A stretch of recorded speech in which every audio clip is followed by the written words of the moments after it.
Excuse me, my headphones were plugged in, but alright, ladies and gentlemen, I'm here on the show to talk about some NASCAR news. Kind of want to get another NASCAR news in when I haven't really done any in about maybe a week, 1, 2, 3 weeks. Whenever last time I did one, just before next week's Speed Weeks. So let's get into it. So first thing I'll talk about is Frankie Muniz. So people have been talking about the off season. Where's he going to go? I felt he's going to go to Xfinity. Wasn't sure where until he tweeted this out. He said he can finally announce that he'll be attempting the NASCAR to make his NASCAR Xfinity Series debut at Daytona International Speedway next weekend in the number 35 Ford Performance Ford Mustang. So hopefully he does well. I'm not expecting much because it's in a Joey Gase car, but I'm glad he's getting an opportunity. Hopefully he makes the race and survives the whole race, just to get a good finish for that team. But I'll be cheering for him. I'm glad he finally got a ride. He'll be driving for, I believe, Joey Gase. It'll be an Xfinity race. He'll be in, but the team is Joey Gase Motorsports Emily partnership in, so it's a part-time schedule throughout the season. Apparently, it's for Joey Gase's team. So I just hope he gets a good finish and survives and just rides around and gets a good finish. Because that car's not really going to have a lot of speed. So we have some news regarding the Truck Series. Zane Smith will do 4 early season races in the McAnally Hillman number 91 truck. He'll be doing Vegas, Bristol, Kansas, and Texas for those 4 races. Ithaca Premium Products will be the sponsor. And this 91 truck, I don't think it's a part-time truck, because you have 14 races with Jack Wood, 4 with Smith, and it leaves only 5 unaccounted for. So we'll see who the others, Fred T will be, the other driver will be, but Zane Smith will be doing 4 races for that team. So I was going to see Zane do a few truck races. So the Nice Motorsports number 45 truck announced will have Johnny Sauter. For Daytona, Johnny Sauter will be driving the 45 for Nice. At Daytona, Ross Chastain, Caden Honeycutt, and Connor Mosack will also be driving during the year. So the 45 truck will also have, besides Johnny Sauter for Daytona, Chastain, Honeycutt, and Mosack. Phil Gold will crew chief Chastain races. Coda, Darlington, North Wilkesboro, Pocono, RP, and RP not in the playoffs this year. So that's why Chastain can do the RP race. But that dude, Johnny Sauter is still driving in the Truck Series. Can't believe that. I can't believe a big team hasn't picked up Phil Gold yet to crew chief in the Truck Series. But yeah, Johnny Sauter's back. Maybe a few people are happy about that. Maybe one Johnny Sauter fan. Hyatt and April Brand 47 has signed a licensing agreement with NASCAR to produce a variety of team and NASCAR hats and April. So, man, NASCAR's taking a W there. I think they make some of the best hats out there from what I've heard. I didn't think anyone could top New Era, but I was definitely wrong. So they make some good hats. So I think this is a W for NASCAR.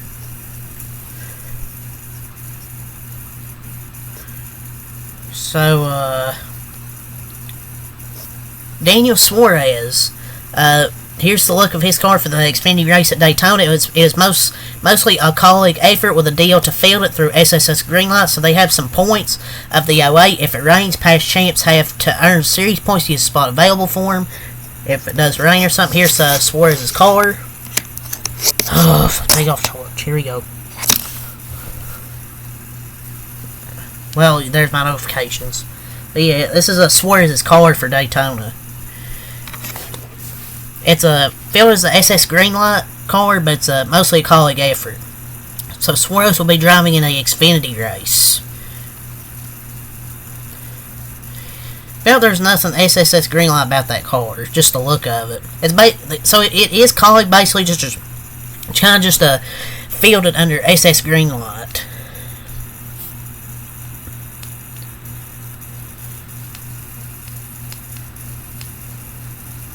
So the Chicago Street Course Race Weekend concert lineup's been announced. Keith Urban, the Chainsmokers, the Black Keys, and Laura Alina. How do you say your fucking name? The Chainsmokers were supposed to perform last year, but their concert was canceled because of the weather. So they're gonna be back this year. So one country, one pop, one rock. So I think it's a good balance of the first three and whoever the last one is. So Corey LaJoy will drive the Spire number 7 truck for the season opener at Daytona. Brian Payne's the crew chief for that truck, which will have multiple drivers. So it will have multiple drivers this season. So Corey LaJoy will be driving for Spire, and he could easily win that race.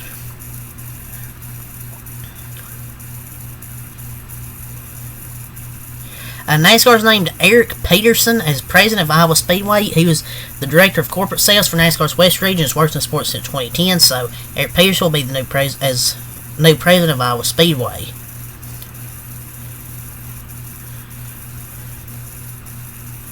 So Interstate Batteries will be a primary or co-primary for 11 Cup races at JGR. 4 with Christopher Bell at the Daytona 500. Vegas 1 Daytona, 2 in Phoenix. 2, 4 with Ty Gibbs, Texas, Charlotte, Nashville, and the Roval.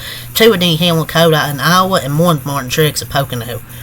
Kind of interesting for Interstate to take up the 2 biggest races with Seatbelt, despite them not being the anchor sponsor. So through its Toyota partnership, SiriusXM, or relationship, partnership, whatever, SiriusXM will be primary sponsor for Tyler Reddick for 3 races. Richmond March Worldwide Technology Raceway, Loudon and Ty Gibbs for 2. Bristol in March, Kansas in May this year. So Tory Racing Enterprises will not be competing in Daytona to start the 2024 season. The truck program will compete on a part-time basis. The Tory teams will be competing in ARCA and IMSA Michelle Pilot Challenge. Man, it really feels like the team just fell off to win the 2018 championship. And that's what happens when you lose a championship caliber driver. And replace them with pay drivers. They went from Ankrum, who never won for them, hired more useless drivers. And here we are, from champ contenders to close. I guess they chase money instead of chasing championships. At the end of the day.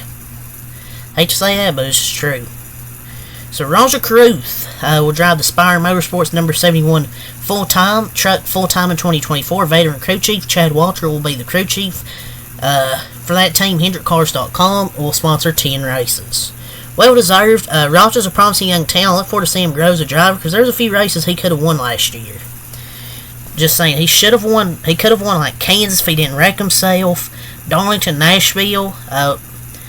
Last year were some races where he showed some speed, and it'll be interesting to see how he does this year. Hopefully a few wins, maybe 2, 3 wins in a playoff spot. And who knows, maybe he makes it far in the playoffs if he can make it. And Spire will have 3 trucks: Purdy in the 77, Carruth with 71, and Kyle Busch to be announced in the 7, and then provide the truck for Sanchez too at Rev Racing. The crew truck's going to be under the Spire banner. So David Starr returns to MBM for the season opener at Daytona. He'll be driving the number 66 Light Performance product Chevy Camaro. So I wish David Starr good luck. But yeah, MBM will be at Daytona. So ESPN, Fox, and Warner Bros. Discovery forming a joint venture to launch streaming sports service in the U.S. So what does this mean for NASCAR? Well, NBC will be around until like 2031. The contract was signed last year. This has nothing to do with NASCAR TV deal, other than you can watch the races on TNT or Fox or the same app, for example. So sports cable service that's streaming. Streaming's come full circle to be cable again. Maybe, I don't know.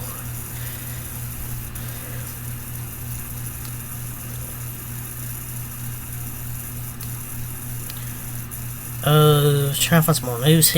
Go through more news here, see if I can find any. Bristol's extended its sponsorship for the spring truck race. Weather Guard truck race. No mileage, lap number in the race name. Let's have the 24 hours at Bristol. 3-time modified champ Justin Bonsinger will drive the Red Jones Racing number 30 car at the Arkin Opener at Daytona. He tested a car for Fast Track at Daytona last month, so I'm glad he's getting a chance. PRN Performance Racing Network, the radio network for Speedway Motorsports Trucks, announces that this year will be the final year for lead anchor Doug Rice on the radio booth. He's had a heck of a 36-year career in the sport. He also serves as president of PRN, man. 36 years. One of the most entertaining radio sports commentators for NASCAR. And that sucks, but hopefully he enjoys his retirement after this year.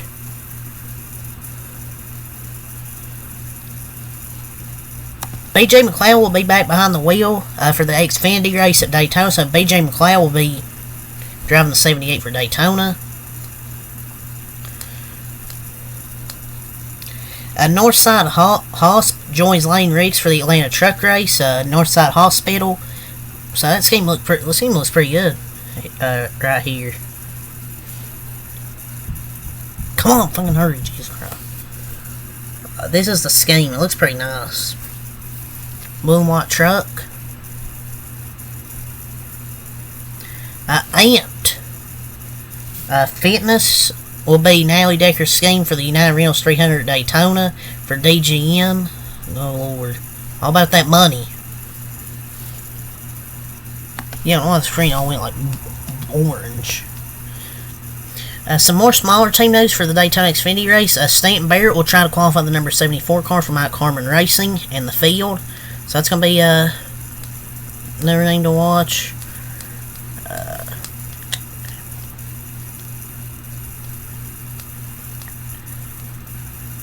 Trying to find some more news. Dale Earnhardt Jr.'s NBC TV contract ended after the 2023 season, and he's currently working towards an extension or other options, and he's enjoyed his time in the booth. Honestly, I hope they keep him, because I feel like he's the voice of NBC. NBC better not freaking fumble and keep him. But who's going to scream out accidents not showing the TV screen if he doesn't? Like, just help me God.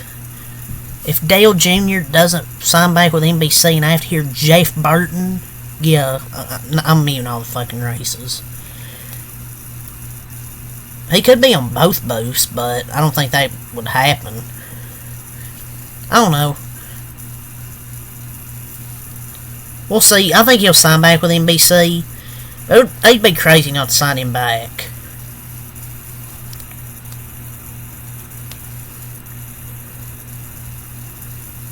NASCAR and Fox continues active Cup drivers and FS1 booth for all Xfinity Series race broadcast season alongside Adam Alexander, the play-by-play. Daytona, he'll be joined by Austin Dillon and Brad Keselowski.